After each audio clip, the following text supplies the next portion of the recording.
Let's take a look at another basic Excel function. We just got done looking at the sum function and the min and max function. Let's now take a look at the average function.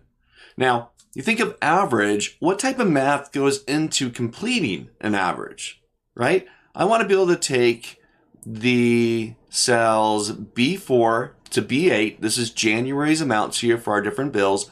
And I want to be able to find out what the average amount is. Well, normally, if I'm going to write this out on paper or go grab my calculator, I would take all those numbers, I would add them up, 1,000 plus 125 plus 150 plus 300 plus 100, and then I would divide that by the number of entries.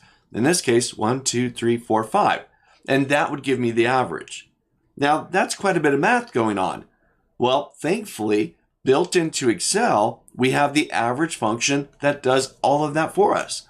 All we need to do is use the average function and tell it the range of cells that we want to find the average within. Take a look. I'm going to go down into B13. This is where I put my average label earlier.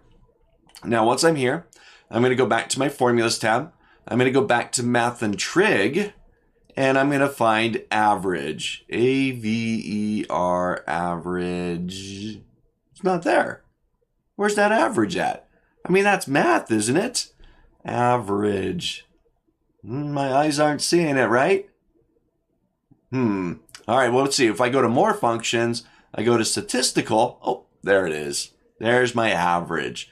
All right, so once again, we talked about this earlier. It's like, well, you need to learn where these functions are at. Or you can go back to that FX button. You'll find it here, that little FX. Or you can even find it up on your formula tab as well.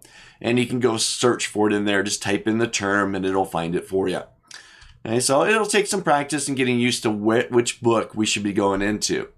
So more functions, statistical, and I got average. You actually see there's a few different types of averages in there. We're going to grab just plain old average.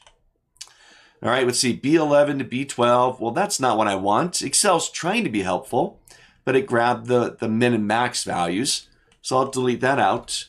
And I'm going to go grab the B4 to B8 values. There we have it. Should feel very similar to the sum and min and max functions. That's really it. I'll hit OK. And for the month of January 2019, I've got an average of 335.